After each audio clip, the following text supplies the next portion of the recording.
নমস্কার বন্ধুরা, দেশ ডেইলি ব্লগে আপনাদের সবাইকে স্বাগত। আশা করি আপনারা সবাই খুব ভালো আছেন, আমরাও খুব ভালো আছি। আজকে আমি আপনাদের করে দেখাবো ডিমের কোরমা। তবে চলুন শুরু করা যাক আজকে আমার রেসিপি ডিমের কোরমা। ডিমের কোরমা শুরু করার জন্য প্রথমেই লাগবে ডিম। আমি এখানে 10টা দেশি মুরগির ডিম সেদ্ধ করে ছাড়িয়ে নিয়েছি। লাগবে 200 গ্রামের মতো টক দই, আমি এটা ফেটিয়ে রেখেছি। কাজু কিশমিশ, আদা রসুন। যেহেতু কোরমা, পেঁয়াজের পরিমাণ একটু বেশি লাগবে। এখানে আমি 4টে মাঝারি সাইজের পেঁয়াজ এরম বড় বড় করে কেটে রেখেছি। লাগবে লবঙ্গ, এলাচ, দারচিনি, সামান্য পরিমাণে স্যাফরন, ঘি, কেসুরি মেথি, কিছুটা পরিমাণে গোলমরিচের গুঁড়ো আর স্বাদ মতো নুন আর চিনি। তবে চলুন শুরু করা যাক আজকে আমার রেসিপি ডিমের কোরমা। তবে সব শেষে আপনারা কেওড়া জল দিতে পারেন, তবে এটা অপশনাল, দিলেও হয় না দিলেও হয়। আমার ঘরে যেহেতু আছে আমি একদম শেষে এটা একটু ইউজ করব। পেঁয়াজ থেকে একটা পিঙ্কিশ কালার চলে এসছে। এবার এর ভেতরে আমি আদা রসুনটা দিয়ে দিচ্ছি। আদা রসুনটা দিয়েও একটু ভেজে নেব যাতে কাঁচা গন্ধটা চলে যায়।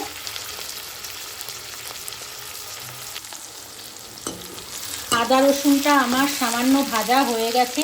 এবার এর মধ্যে বাকি কাজু আর কিশমিশ দিয়ে দিলাম। এটা দিয়েও একটু নাড়িয়ে নিচ্ছি।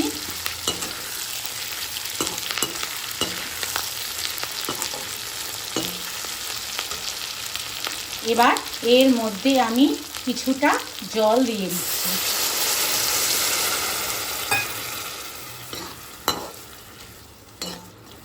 এবার আমি পেঁয়াজ, রসুন, আদা, কাজু, কিশমিশ 5 মিনিট ধরে সেদ্ধ করে নেব।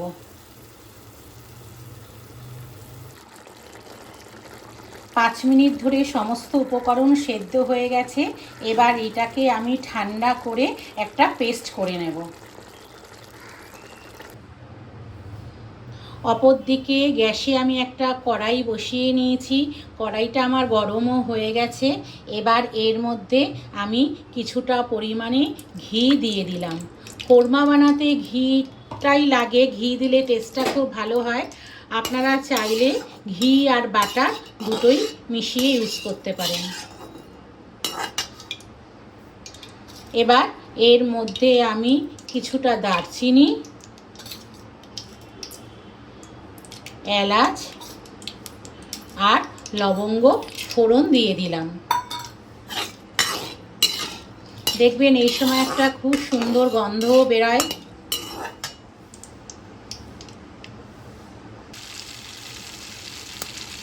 এবার এর মধ্যে আমি কিছুটা পরিমাণে জিরের গুঁড়ো দিয়ে দিলাম। জিরের গুঁড়োটা দিয়েও একটু নাড়িয়ে নিচ্ছি।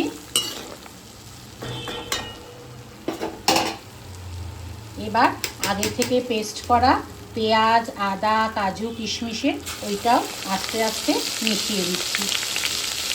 আপনারা অল্প অল্প করেই মিশাবেন, একবারে দিয়ে দেবেন না। দিয়ে ভালোভাবে নাড়িয়ে নিচ্ছি।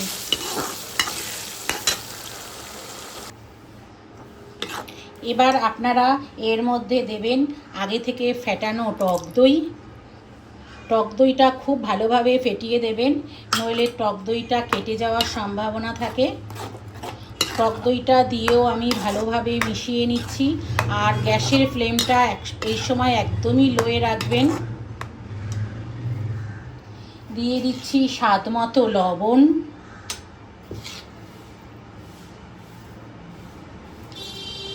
কিছুটা পরিমাণে গোলমরিচের গুঁড়ো আর দিয়ে দিচ্ছি অল্প একটু কেসুরি মেথি। দিয়ে সমস্ত উপকরণ আমি ভালোভাবে মিশিয়ে নিচ্ছি।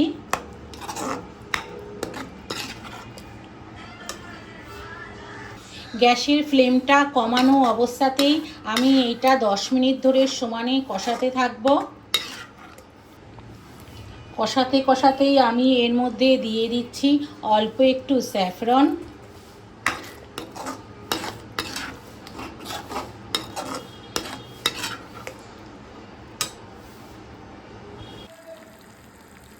মশলাটা আমার একদমই কষানো হয়ে গেছে আর মশলা থেকে ঘিও দেখতেই পাচ্ছেন রিলিজ হতে শুরু করেছে। এবার এর মধ্যে আমি পরিমাণ মতো জল দিয়ে দিচ্ছি। জলটা আপনারা আপনাদের আন্দাজ মতো দেবেন, কতটা গ্রেভি রাখবেন সেই বুঝে। তবে কোরমা একটু মাখা মাখা খেতেই ভালো লাগে।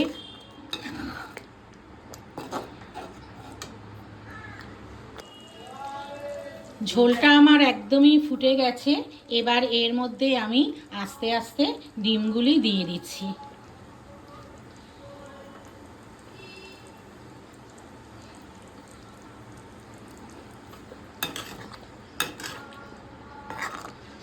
সমস্ত ডিমগুলি দিয়ে গ্যাসের ফ্লেমটা একদম লোতে রেখে আমি 5 মিনিট রেখে দেব।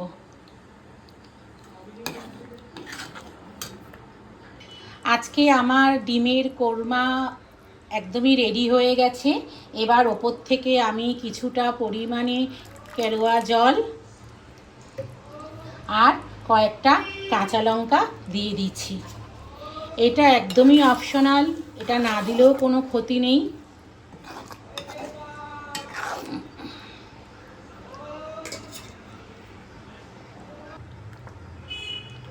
আজকে আমার ডিমের কোরমার এই রেসিপিটা যদি আপনাদের ভালো লেগে থাকে তাহলে চ্যানেলটাকে please like, share and subscribe করে দেবেন।